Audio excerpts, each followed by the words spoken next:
Bismillahirrahmanirrahim. Assalamualaikum warahmatullahi wabarakatuh.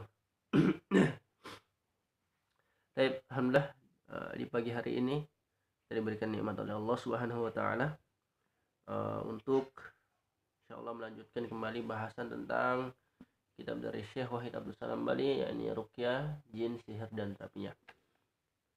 Pemirsa, jadi pemirsa ya, insyaallah.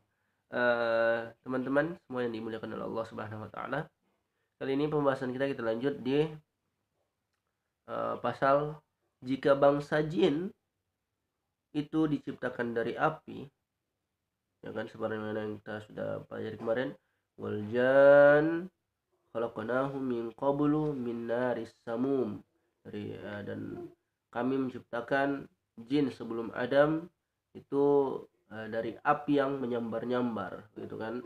Atau misal yang itu dalam Quran surah Al-Hijr, juga dalam Quran surah Ar-Rahman sebagai yang kita ketahui itu wa khalaqal janna min marijim min nar wa khalaqal janna min marijim min nar, dan Allah menciptakan jin dari nyala api.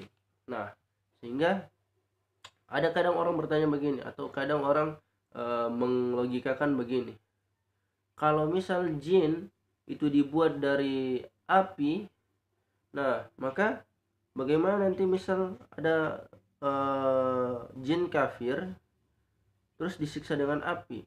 Apakah ini masuk akal? Jadi buat apa gitu kan ada. Sehingga pasal ini akan menjawab insyaallah itu. Jadi pasal ini, jika bangsa jin diciptakan dari api, bagaimana bisa jin kafir yang diciptakan dari api disiksa dengan api? Nah, tapi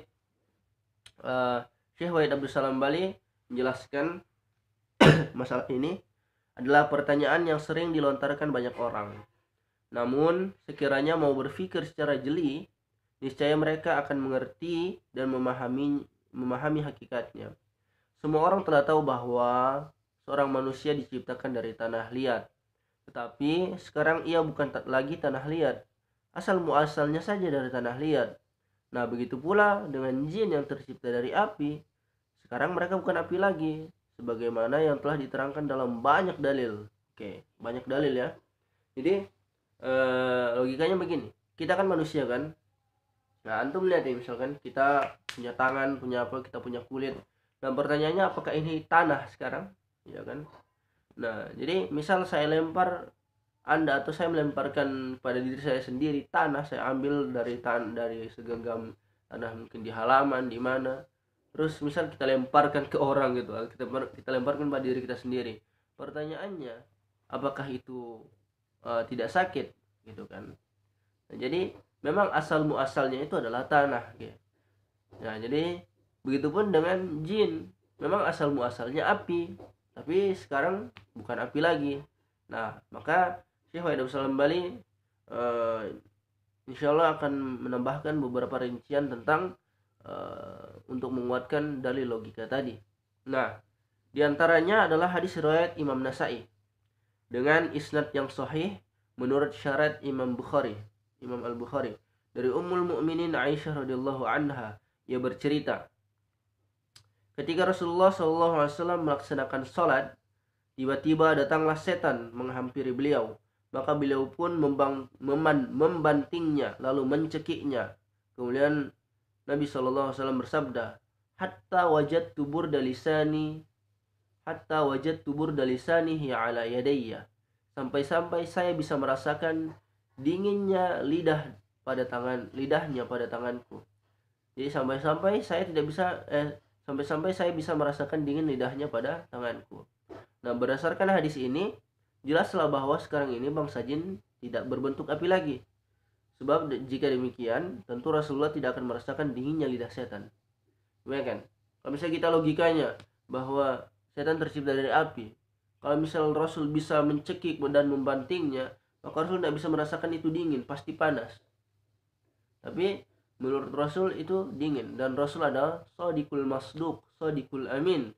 Nah, bisa kita mendustakan Rasul ya. Nah, jadi pasti insya Allah itu benar. Nah, kemudian diantaranya juga ada sabda Rasulullah SAW, inna aduwallahi iblisa ja'a bishihabin min naril yaj'alahu fi wajhi. Sesungguhnya iblis musuh Allah datang membawa pelita dari api dan hendak melemparkannya ke wajahku. Nah, sebelum Anda melanjutkan syarah yang dibawakan oleh Syekh Wahid Abdul Salam Bali, lihat, saya ingin mencoba berbagi dan melogikakannya. Coba, kalau memang iblis tercipta dari api, kenapa dia membawa pelita dari api seberkas cahaya api begitu ya? Anggaplah kalau kita kayak bawa obor lah begitu ya, dari api, dan hendak melemparkannya ke wajah Rasul. Nah, kalau memang betul dia sudah dari api, silakan apa misal ada kekuatan begitu apa kan gitu, semprotkan, langsung api kan, enggak. Ternyata dia butuh api juga. Nah, berarti ini menunjukkan bahwa mereka ya bukan api lagi sekarang.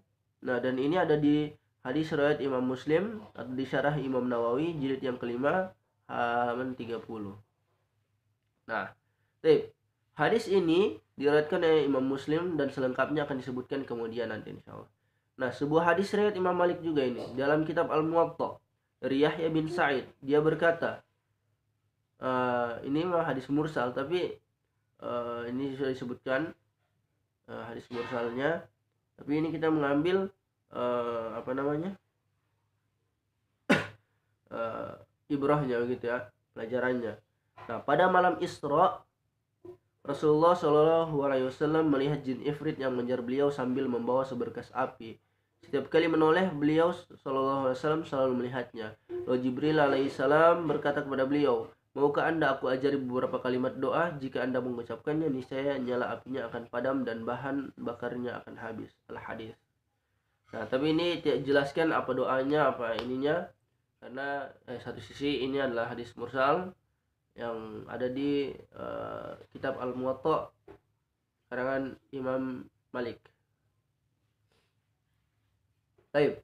Nah, dua hadis di atas itu menjadi bukti bahwa jika iblis tetap berada dalam wujud apinya, tentu dia tidak membutuhkan pelita atau seberkas api. Di antaranya juga ada sabda Rasulullah SAW, inna syaitana yajri minal insan majrad dam.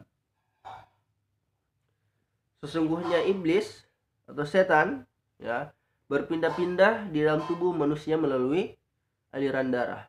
Ini dalam riwayat Imam Al-Bukhari atau dalam Fathul Bari jilid yang keempat halaman 282, atau di riwayat Imam Muslim atau di syarah Imam Nawawi Sahih Muslim jilid ke-14 halaman 155.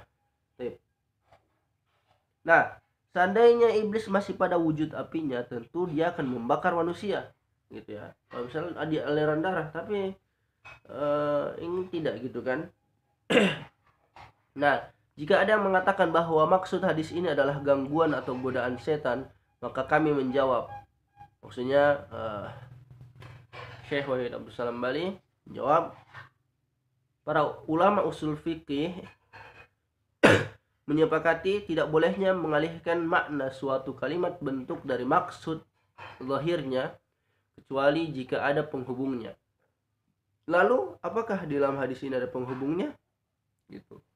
Ditanyakan sama Syekh Wahid Abdul Salam Bali.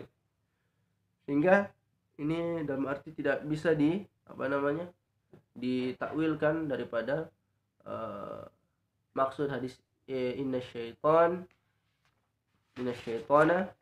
yajri minal insani majrad dam. Nah, selaras dalam hal itu bahwa manusia juga diciptakan dari tanah liat dan dia merasakan sakit tatkala dilempar dengannya, maka manusia juga diciptakan dari air sperma dan dia terkadang merasa sakit jika disiksa dengan air. Nah, hal yang lebih tepat dan lebih baik kita katakan adalah sesungguhnya Allah Maha Kuasa atas segala sesuatu. Baik, demikian pembahasan kali ini tentang pasal jika bangsa jin diciptakan dari api, bagaimana bisa misal katanya jin kafir yang diciptakan dari api disiksa dengan api. Maka selesai sudah pembahasan kita, Sehingga yang paling gampangnya itu misal enggak ke sebelah begitu ya, misal kita manusia, kita tahu kita diciptakan dari tanah, coba uh, kita dilemparkan dengan tanah. Nah, kalau misal kita tidak sakit berarti kita tanah, tapi kalau misal sakit berarti sudah begitu logikanya ya. Begitupun misal dengan jin, yang bahkan sudah dikuatkan dengan beberapa dalil tadi, bahwa memang jin diciptakan dari api, asal muasalnya api, tapi sekarang mereka sudah bukan api lagi. Baik, barakallahu fikum, jazakumullah khair. Assalamualaikum warahmatullahi wabarakatuh.